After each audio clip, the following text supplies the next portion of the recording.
तो है दोस्तों, हम लोग अरस्तू को पढ़ रहे थे, अरिस्टोटल को पढ़ रहे थे। तो इसमें ये थर्ड लेक्चर होने वाला है अरस्तू के लिए।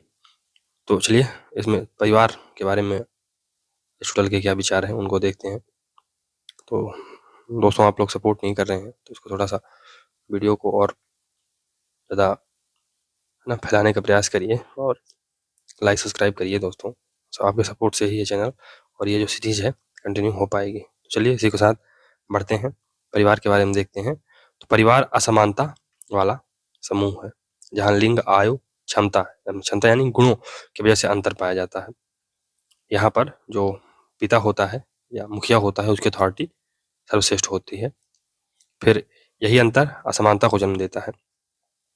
लिंग, आयु और क्षमता ये चीजें असमानता को जन्म देती हैं। क्यों? क्योंकि लिंग जैसे पुरुष है तो ये बट ऑब्वियस है कि मास्टर होगा, है ना। और अगर स्त्री है तो अस्तु तो स्त्री को हे नज़र से देखता ही है, तो उसको वो मास्टर या कि मुखिया बनाने से रहा।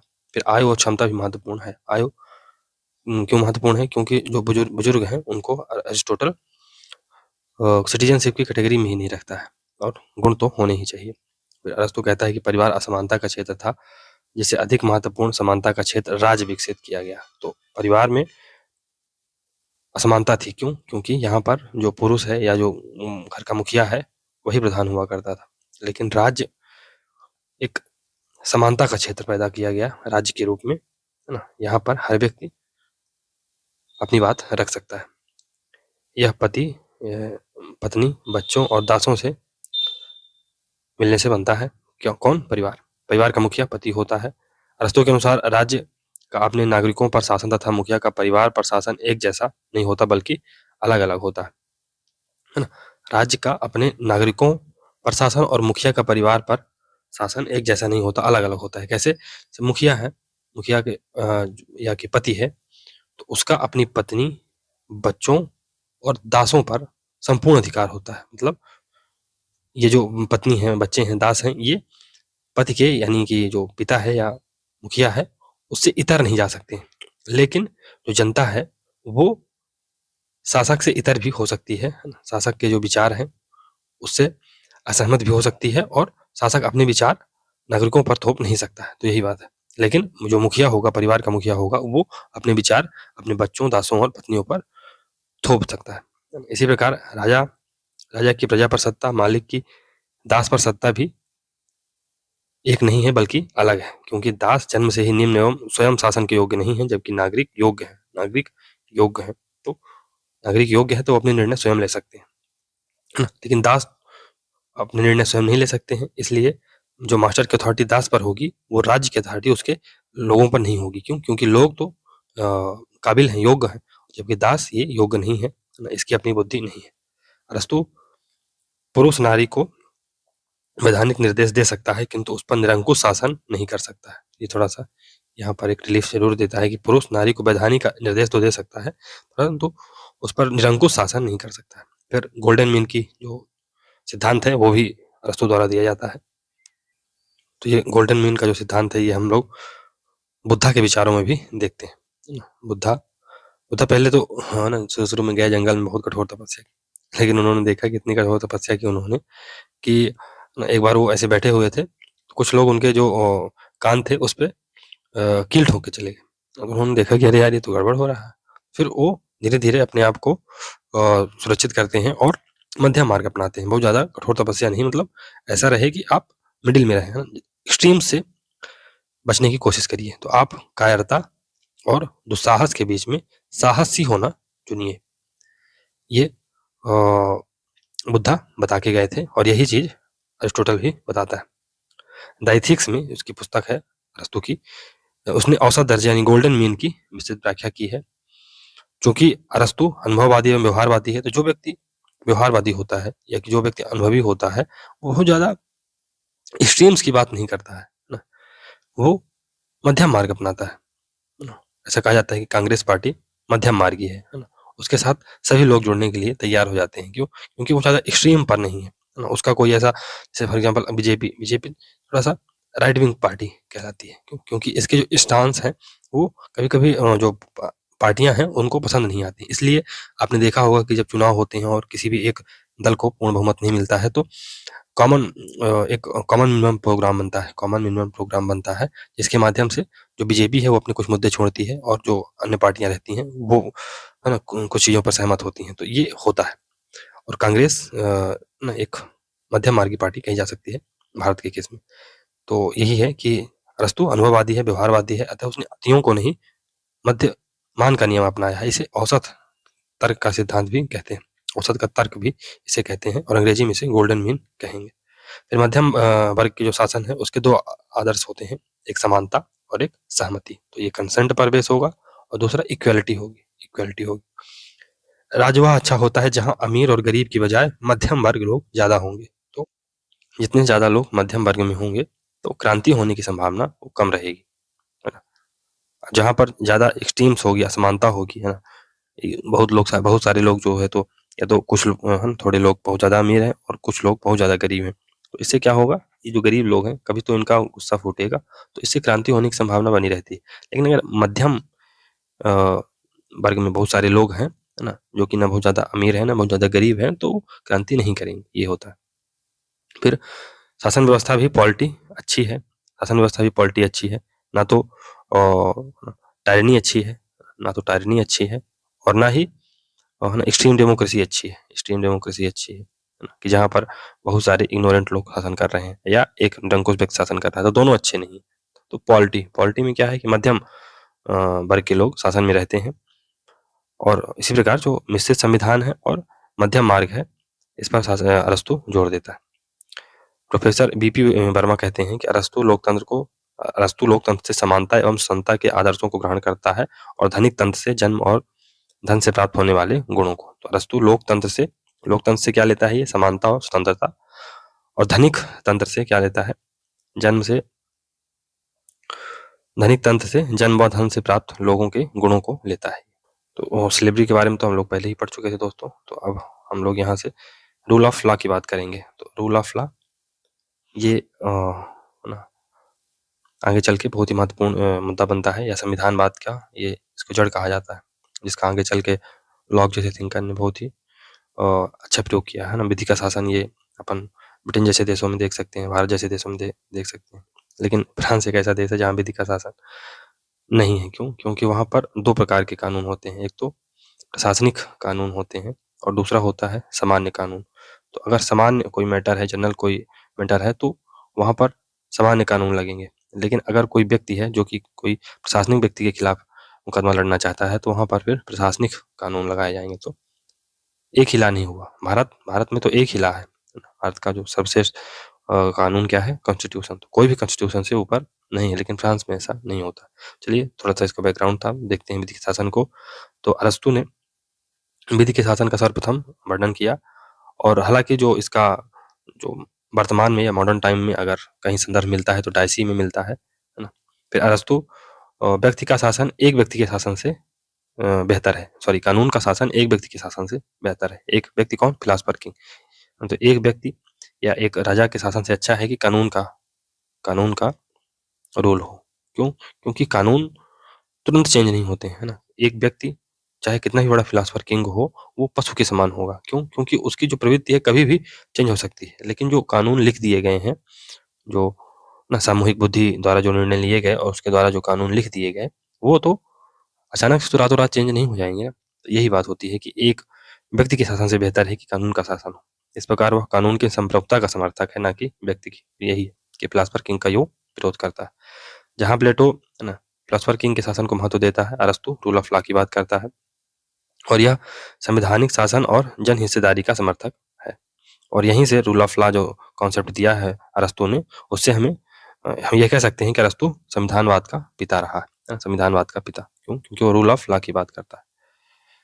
रूल ऑफ लॉ के विचार हमें प्लेटो की कृति द लॉज में मिलते हैं। हाँ, तो द लॉज में भी रूल ऑफ लॉ की बात की जाती है। प्लेटो दार्शनिक राजा के रूप में व्यक्ति का शासन सर्वोत्तम मानता है, जिसके विपरीत अरस्तु कानून की सर्वोच्चता यानी रूल ऑफ लॉ को महत्वपूर्ण मानता है। फिर अरस्तु स्वयं लिखता है कि जो कानून को शासन करने देता है वह ईश्वर व तर्क बुद्धि को शासन करने देता है। बेसिकली अरस्तु कहता था कि जो कानून है या रूल ऑफ लॉ है, ये कानून क्या होते हैं, रूल क्या होते हैं, ये आवेग रहित आवेग रहित आवेग रहित आवेग रहित विवेक होते हैं, है ना। इनमें आवेग नहीं होता, इनमें, है ना, आवेग नहीं होता कि, है ना, कोई चीज आवेश में आपने कर दिया तो उसमें आवेग नहीं होता, ये आवेग रहित विवेक होते हैं, ये पहले से लिखे रहते हैं, है ना। तो यही बात है।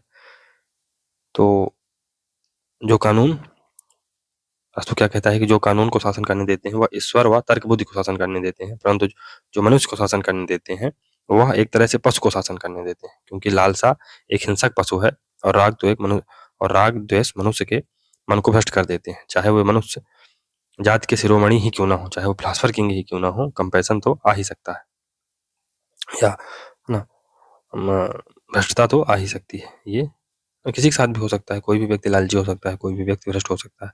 कानून तर्क बुद्धि का द्योतक है जो कि किसी लालसा से विचलित नहीं होता है। तो कानून बेसिकली आवेग रहित विवेक है, यानी डिस्पैशनेट रीजन है ना।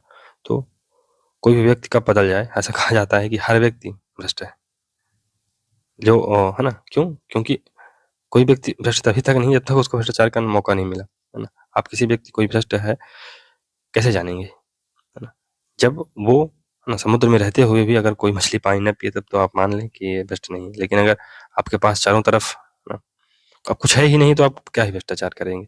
लेकिन अगर आप एक ऐसी पोस्ट में हैं जहां पर आपको बहुत ज्यादा आप कमा सकते हैं या कुछ भी कर सकते हैं, तो वहां पर अगर आप अपने आप को नियंत्रित रख लेते हैं तब तो आप भ्रष्ट नहीं। तो ऐसा कहा जाता है ना। सत्ता चाहे एक व्यक्ति के पास हो या कई या बहुसंख्यक के पास हो, उसका प्रयोग कानून के अनुसार ही होना चाहिए। अब संपत्ति संबंधी क्या विचार है, तो ये बेसिकली प्लेटो के संपत्ति संबंधी विचार को क्रिटिसाइज करता है। प्लेटो ने बेसिकली क्या किया था कि ये जो संरक्षक वर्ग था उसके लिए संपत्ति का साम्यवाद बोलता है। जो गार्जियन क्लास है उसको संपत्ति रखने का अधिकार नहीं होगा। संपत्ति रखने का अधिकार केवल किसको था, जो थर्ड क्लास थी, यानी मैन ऑफ कॉपर थे, उनको थी, है ना। कृषक वर्ग तो जो था, है ना, उसको संपत्ति रखने का अधिकार था। तो आगे इसमें देखते हैं, है ना। तो ये प्लेटो शासक वर्ग के लिए संपत्ति का साम्यवाद लागू करता है। अरस्तु संपत्ति को उदात्त गुणों के विकास के लिए आवश्यक मानता है तथा प्लेटो इसका विरोध करता है। तो अरस्तु का मानना है कि जो अगर संपत्ति होती है किसी व्यक्ति के पास तो उससे उदात्त गुणों का विकास होता है। उदात्त गुणों का विकास कैसे होता है, फॉर एग्जाम्पल आप चाहते हैं कि हम अपने गाँव में, अपने शहर में अच्छे स्कूल बनाए, बच्चों के स्वास्थ्य के लिए हॉस्पिटल बनाए, लेकिन जब पैसा नहीं होगा तो क्या बनाओगे, ना। आप लोग भी सोचते होंगे कि हम इस गरीब की मदद करें, उसकी मदद करें, है ना, लेकिन क्यों नहीं कर पाते हो, क्योंकि आपके पास पैसा नहीं है। अगर पैसा हो तो आपके अंदर उदात्त गुण डेवलप हो जाएंगे, आप उदार हो जाएंगे। तो यही है ना। फिर बहुत अधिक संपत्ति एकत्र करना उसी प्रकार गलती होगी जैसे कि बहुत भारी हथौड़ा बनाना। तो बहुत ज्यादा संपत्ति भी इकट्ठा नहीं करना है ना। हमेशा अरस्तु के गोल्डन मीन को याद रखिएगा। अरस्तु संपत्ति के संबंध में क्षमता या योग्यता के सिद्धांत का समर्थक है ना, जो आगे चलकर हम लोग इंटाइटलमेंट थ्योरी ऑफ जस्टिस पढ़ेंगे। किसकी ये है, तो ये नॉजिक की है ना, टाइटलमेंट थ्योरी ऑफ जस्टिस। तो वहां भी वो ऐसी बातें करता है कि योग्यता के अनुसार, या जो व्यक्ति योग्य है उसको ज्यादा, है ना, संपत्ति रखने का अधिकार होना चाहिए। जो व्यक्ति योग्य है वो खुद संपत्ति कमा ही लेगा। जो जितना योग्य होगा, क्षमतावान होगा, उसका पद, सम्मान और धन उतना ही ज्यादा होगा। परंपरागत जो उदारवादी हैं या स्वेच्छा तंत्रवादी हैं, है ना, ये जो लिबर्टेरियन थिंकर हैं, हायक, नॉजिक, फ्रीडमैन, ये सब योग्यता सिद्धांत के ही समर्थक है। तो ये इन्होंने जो एंटाइटलमेंट थ्योरी ऑफ जस्टिस है, ये जो नॉजिक की है, ये यहीं से प्रभावित है। और हायक, नॉजिक, ये अरस्तु से ही प्रभावित थे। तो बेसिकली जो अरिस्टोटल है, ये 4 प्रकार, है ना। सबसे जो बड़ा मुद्दा होता है वो संपत्ति का वितरण से ही होता है ना। कार्ल मार्क्स को आपने पढ़ा होगा, आगे चल के पढ़ेंगे हम लोग। कार्ल मार्क्स भी क्या बोलता है कि जो संपत्ति है उसको सर्वहारा वर्ग को दे देनी चाहिए, प्रोलेटारिएट क्लास को दे देनी चाहिए। संपत्ति का जो वितरण है ये एक बहुत महत्वपूर्ण मुद्दा रहा है। तो इस पर अरस्तु ने भी कुछ बोला है। क्या बोला है कि संपत्ति के 4 प्रकार हो सकते हैं, संपत्ति वितरण के 4 प्रकार हो सकते हैं। एक तो व्यक्तिगत अधिकार और व्यक्तिगत उपयोग हो। ये सबसे खतरनाक स्थिति होती है कि आपकी संपत्ति पर व्यक्तिगत अधिकार है और आप उसका व्यक्तिगत उपयोग कर रहे हैं। तो ये ऐसी व्यवस्था हम लोग उदारवादी देशों में पा सकते हैं, है ना, जहाँ पर व्यक्तिवाद ज्यादा हावी होता है। फिर सार्वजनिक अधिकार हो और सार्वजनिक प्रयोग हो, तो ये व्यवहारिक ही नहीं है ना। सार्वजनिक अधिकार हो और सार्वजनिक प्रयोग हो, ये व्यवहारिक नहीं है। तो अगर हम लोग इस समय अगर देखा जाए तो फॉर एग्जाम्पल जो, है ना, कॉमन्स की चीज़ें होती हैं, फॉर एग्जांपल जो आपके गांव में कोई गाय या भैंस चराने के लिए जो खाली स्थान छोड़ दिया जाता है तो वो कॉमन्स में आ जाता है ना। कॉमन्स में तो बहुत सारी चीज़ें आती हैं। अगर इंटरनेशनल क्षेत्र में देख लिया जाए तो जो समुद्र हैं उनको भी ग्लोबल कॉमन्स कहा जाता है ना। अंटार्कटिका है ना, और जो आर्कटिक है इनको भी ग्लोबल कॉमन्स के ऊपर रखा जाता है। क्यों? क्योंकि इन पर भले कोई कंट्री उससे लगा हुआ है या उसके आसपास रह रहा है, लेकिन इस पर किसी का अधिकार नहीं, सबका अधिकार है ना। आसमान पर सबका अधिकार। तो ये है, लेकिन ये व्यवहारिक नहीं है। क्यों? क्योंकि आपने देखा भी होगा कितना युद्ध हो रहा है इन सब चीज़ों के लिए। तो ये व्यवहारिक नहीं। सार्वजनिक अधिकार हो और व्यक्तिगत प्रयोग हो तो ये समाजवाद के तुल्य है। तो मार्क्स इसी का उपयोग करता है। प्लेटो भी जो संरक्षक वर्ग है उसके सामवाद में इसी से की बात करता है कि सार्वजनिक अधिकार हो और इसका उपयोग व्यक्तिगत रूप से किया जाए। तो ये इसके जो विचार हैं या इसके जो ये देखा जाए कि अगर इसका उदाहरण तो गांधी जी के जो ट्रस्टीशिप का कॉन्सेप्ट है ये यहीं पर इसका संदर्भ लिया जा सकता है। फिर व्यक्तिगत अधिकार और सार्वजनिक प्रयोग अरस्तु इसे सबसे ज़्यादा व्यवहारिक एवं लाभदायक बताता है। व्यक्तिगत अधिकार हो और इसका सार्वजनिक प्रयोग किया जाए। इस प्रकार जो गांधी जी का ट्रस्टीशिप का कॉन्सेप्ट है ये यहाँ से पैदा होगा, व्यक्तिगत अधिकार और सार्वजनिक प्रयोग से, कि भले आपके पास व्यक्तिगत अधिकार है संपत्ति पर, लेकिन इसका उपयोग आप इसे एक ट्रस्ट के रूप में रखेंगे अपने पास और यही मानेंगे कि ये लोगों की ही संपत्ति है जिसका हमको अधिकार मिला है, लेकिन हमें लोगों के हित के लिए इसको खर्चा करना है। गांधी जी क्या कहते हैं? गांधी जी यही नहीं कहते हैं कि आप जो इंडस्ट्रियलिस्ट हैं या जो ना उद्योगपति हैं वो अपने आप को ये माने कि ये ट्रस्ट है लोगों का ना, और इसका उपयोग हमें सोच समझ के करना है ना। आपने एक कॉन्सेप्ट सुना होगा जो ना जो बड़ी बड़ी कंपनियां होती हैं उन्हें कुछ हिस्सा फॉर एग्जाम्पल 5% देना होता है हर साल अपना जो उनका टोटल टर्नओवर होता है उसमें से सार्वजनिक हितों के लिए। तो ये यहीं से बात आती है। और अरस्तु संपत्ति के अधिकार को हानि पहुंचाए बगैर धन पर अंकुश लगाता है। अच्छे, धन पर अंकुश भी इसलिए लगा रहा है क्योंकि अगर बहुत कम लोग या कि ना थोड़े से लोग ज़्यादा अमीर हो जाएंगे तो जो नीचे का तबका है, जो गरीब रह जाएगा, वो क्रांति कर देगा। और हमने पढ़ा है कि अरस्तु एक कंजर्वेटिव थिंकर है जो क्रांतियों का विरोध करता है। तो आगे चल के इसमें थोड़ा सा हम लोग इसमें दोस्तों हम लोग संविधानों का वर्गीकरण देख लेते हैं, क्लासिफिकेशन ऑफ कॉन्स्टिट्यूशन। तो संविधानों का वर्गीकरण, तो संविधान अरस्तु बेसिकली संविधान ये जो है ना, जिस सेंस में आज हम लोग संविधान का उपयोग करते हैं ना, जिसमें कानूनों का या नियमों का संग्रह होता है, ये नहीं। जैसे भारत का संविधान है तो वो क्या है, उसमें जो कुछ नियम दिए गए हैं, कुछ कानून दिए गए हैं, तो उसका संग्रह है। लेकिन ऐसा नहीं था। वो अरस्तु है वो कॉन्स्टिट्यूशन को शासन प्रणाली मानता था। ये एक प्रकार की शासन प्रणाली है। अरस्तु एक संविधान को हम राज्य के पदों का संगठन कह सकते हैं जिसमें उसका वितरण तय होता है, सार्वभौमिक सत्ता तय होती है तथा संगठन व इसके सदस्यों के द्वारा उद्देश्य तय होता है। और अरस्तु को इसी जो है ना, अरिस्टोटल को इसी वर्गीकरण के कारण राजनीति विज्ञान का पिता कहा जाता है या राजनीति वैज्ञानिक कहा जाता है। इसकी जो वर्गीकरण की प्रेरणा है द लॉज से ली गई है, द स्टेटमैन से ली गई है। प्लेटो की कृति है द स्टेटमैन, वहां पर भी प्लेटो ने जो विभिन्न प्रकार के संविधान है उनका वर्गीकरण किया था। तो ये वर्गीकरण प्लेटो की स्टेटमेंट से प्रभावित है। कार्ल पॉपर के अनुसार अरस्तु की जो सबसे अच्छी व्यवस्था है पॉलिटी को मानता है। क्यों? क्योंकि इसमें मध्यम लोगों का या मध्यम वर्ग का ज्यादा रोल होता है। फिर पॉलिटी में प्लेटोवादी कुलीन तंत्र है। ये कैसे है प्लेटोवादी कुलीन तंत्र? तो ये ऐसे है कि यहाँ पर कुछ ही लोगों का शासन है ना, कुछ ही लोगों का शासन है। फिर संतुलित साम्यवाद है, संतुलित सामंतवाद है इन द सेंस कि ये जो सामंतवाद है ये बेसिकली आर्थिक प्रणाली को इंगित कर रहा है। तो प्लेटो की तरह अरस्तु भी कृषि को महत्वपूर्ण मानता है। तो ये बेसिकली जो संतुलित सामंतवाद है ये अर्थव्यवस्था और उसमें भी कृषि को इंगित करता है ना, कृषि बेस्ड अर्थव्यवस्था को ये इंगित करता है। लोकतांत्रिक विचार तो है ही, क्यों? क्योंकि रूल ऑफ लॉ की बात करता है, ये रूल ऑफ लॉ की बात करता है। इस प्रकार जो पॉलिटी है ये सामंतवाद, कुलीन तंत्र व लोकतंत्र तीनों का मिश्रण होगा। पॉलिटी में सामंतवाद सबसे हावी होगा, है ना। पॉलिटी में सामंतवाद सबसे हावी होगा क्योंकि ये अर्थव्यवस्था से आधारित है, तो सामंतवाद सबसे हावी होगा। अरस्तु ऑर्गेनिक स्टेट का तो समर्थक है, जैविक राज्य का तो समर्थक है, लेकिन जैविक व्यक्तिवाद का यानी ऑर्गेनिक इंडिविजुअलिज्म का समर्थक नहीं।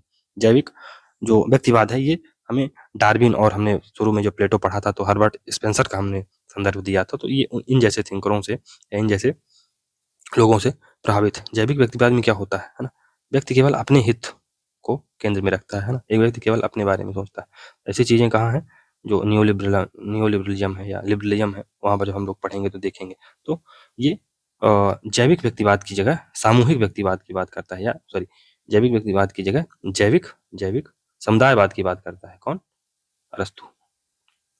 फिर जो अरस्तु है ये पॉलिटी को बचाओ स्टेट यानी सेव स्टेट कहता है। सेव स्टेट क्यों कहता है? क्योंकि इसमें मध्यम वर्ग का शासन है, मिश्रित संविधान है और मध्यम वर्ग का शासन है, और ये गोल्डन मीन है मिश्रित संविधान का और मध्यम वर्ग का। ठीक है, मध्यम वर्ग का शासन दो आदर्शों पर आधारित है, पहला है समानता, दूसरा है सहमति, तो इक्वलिटी होगी और कंसेंट होगा। प्लेटो व अरस्तु राज्य समाज और सरकार के भेद है ना, ये राज्य समाज और सरकार में भेद नहीं करते। वर्गीकरण तो इसने 6 प्रकार से संविधान बांटे हैं या 6 प्रकार की शासन व्यवस्थाएं बताई हैं। अरस्तु ने संविधान के जो बांटने का वर्गीकरण का आधार लिया है वो पहला तो है संख्या, और संख्या प्लेटो ने भी संख्या को आधार बनाया था।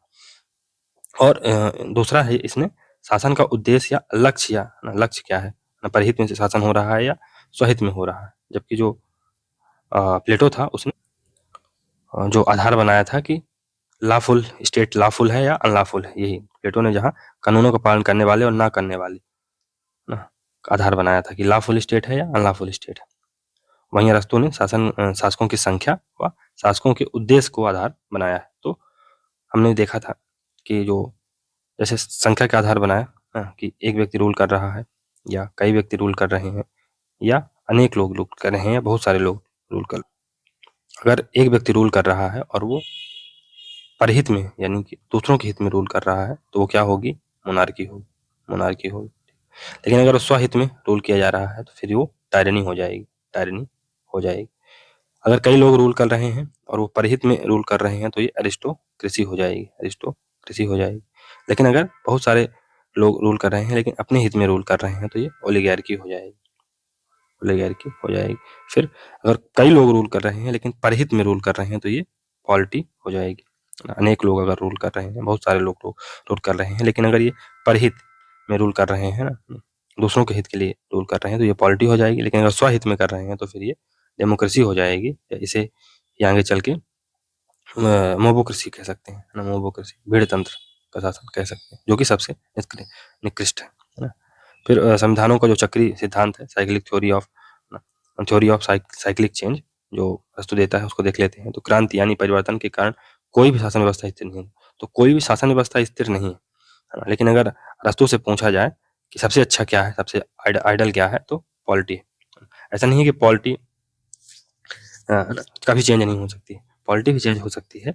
अगर मोनार्की, टायरनी ये सब चीजें अगर 20-20 साल में बदल रही हैं तो हो सकता है पॉलिटी 100 साल चल जाए, लेकिन पॉलिटी में भी चेंज संभव है क्योंकि वो बेस्ट तो नहीं है। तो कैसे? सबसे पहले मोनार्की आती है ना।